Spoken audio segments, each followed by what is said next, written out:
One day, an archaeologist finds a tomb that's been hidden for over 3,000 years. But the second he opened it, he felt like he just did something wrong. And it didn't stop there. Just a couple months later, the man who paid for the whole research died, and everyone who took part in that discovery started feeling weird, like something wasn't right. They said it was a curse that hit everyone who stepped inside that tomb. But is that really what happened? Or is there something else? Something nobody ever talks about? That's exactly what we will talk about in this video. A man named Howard Carter. He was not rich or some famous explorer, just a regular dude with a crazy obsession for ancient Egypt. See, Carter wasn't even a real scholar. He went to college, but he didn't have fancy degrees or big sponsors at first. He started out just drawing stuff for other archaeologists. You know, the guy holding the pencil while others got the glory. But inside, he believed in something nobody else did. He believed there was still one tomb left, a tomb that everyone said was a myth, Tutankhamun's tomb, King Tut, the so-called Boy King. And Carter,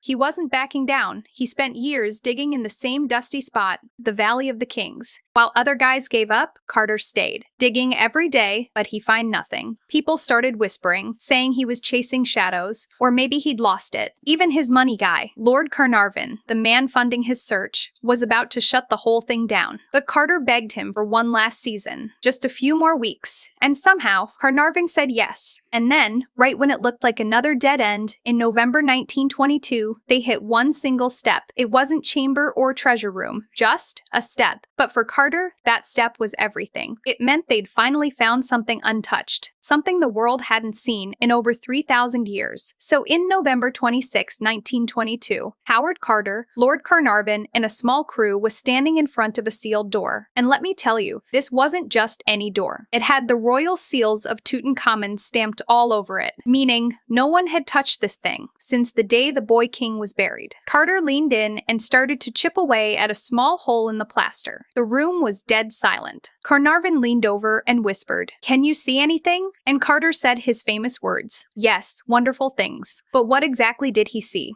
A room packed with gold, statues, chariots and thrones, stuff that didn't even seem real, treasures stacked to the ceiling, all shining under the flicker of a single candle. It was like the boy king's bedroom frozen in time. But here's the thing, nobody talks about when Carter cracked open that tomb. He wasn't smiling. He felt weird, like something heavy just fell on his chest, not excitement or pride, but something else. He later said it felt like they were standing in a place they shouldn't be, like they crossed a line and couldn't go back. And that's when the strange stuff started. After a couple days, nothing happened. Howard Carter kept working in the tomb, cataloging every single item. In April 1923, barely 5 months after they opened the tomb, Lord Carnarvon, the man who paid for it all, gets a mosquito bite on his cheek. No big deal, right? People get bitten all the time in Egypt. But this one, it got infected so fast. Within days, Carnarvon got a fever, started shaking, and he couldn't breathe. And out of nowhere, he found dead in a hotel room. But a scar appeared on his face, right where the mosquito bit him. They said it matched a cut on King Tut's mummy. Weird, right? But that's not even the part that freaked people out. The night Carnarvon died, all the lights in Cairo went out. No warning, no reasoning, just darkness. And back at Carnarvon's home in England, his dog suddenly started howling and dropped dead. That's when people started whispering, the curse is real. But was it? Or was this all some crazy string of bad luck? Either way, this was just the start. Because the deaths didn't stop there. One by one, people who were linked to the discovery started dropping. First, George J. Gould, a rich American businessman. He visited the tomb in 1923, but he didn't even touch anything.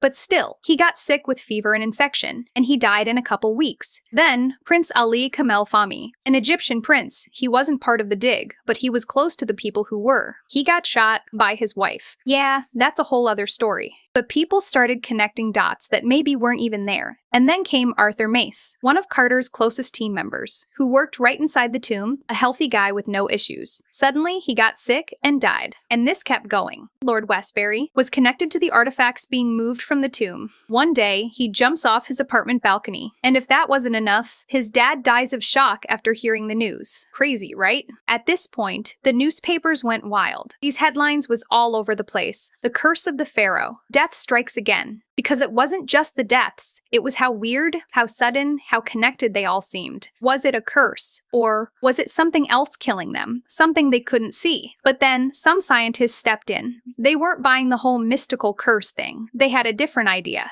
What if the killer wasn't a curse, but something way smaller, something you can't even see, like bacteria or poison? Sounds crazy, right? Let me break it down. Back in 1923, people didn't know much about ancient spores or a hiding bacteria because the tomb was sealed for over 3,000 years. And inside, there could have been deadly germs trapped, stuff that doesn't bother mummies, but could wreck a human body. And when they opened that tomb, it all got out. Some even said maybe the tomb walls had ancient mold on them, a rare kind that hits your lungs and slowly kills you without you even knowing. And some of them thought it's a deadly bacteria on the artifacts. So every time someone touched a relic, or even got near it, they took a piece of that death to their home. Now, did anyone prove this for sure? Nope. But here's the thing. Some autopsies did show signs of infections. And do you remember Lord Carnarvon? He got bitten by a mosquito, and that bite got infected. So they say that infection might have been supercharged by something from the tomb, which sound ridiculous. So maybe it wasn't a curse. Maybe there is a reason, a deadly reason no one knew about it. So there's a part of this story that no scientist could explain, because if it was just bacteria or mold, that'd explain it all, right? Well, not exactly, because there were things that happened that no science could really explain. So is it a coincidence? It doesn't feel like it. 1, okay, 2, maybe, but over 20 people? That's when people started whispering, this ain't bad luck, this is a curse for real. Even people who didn't believe in that stuff started second-guessing. And honestly, wouldn't you? Because it felt like whoever disturbed that tomb woke up something that didn't want to be messed with. But here's the real kicker. There was one man who didn't believe in the curse at all. His name is Howard Carter. Yeah, the same guy who actually opened the tomb. The one who pulled the door open, who walked in first and touched everything. You'd think, if anyone was going to get hit by this curse, it'd be him, right? Guess what? Nothing happened to him. He lived normally for 17 more years and died peacefully as an old man, even though he was right there at the heart of it all. And that's when the questions really started. Was the curse even real, or was it just people freaking out over bad luck? Some said Carter was protected by the gods. Others said the curse was fake, just a story the newspapers pumped up to sell copies. But either way, one thing's for sure. Howard Carter never once believed in the curse. He kept on working, kept on living like none of it touched him, and maybe that's why it didn't. Or maybe he was just lucky. But there's still one last twist that no one saw coming. Turns out, science had something to say about it. Years later, some experts started digging, not in the sand, but in the facts, and they found a few things that kind of make you stop and think. First, a lot of the people who died from the curse weren't even there when the tomb was opened. Some were miles away, some didn't even visit Egypt, and most of the deaths, they weren't that strange.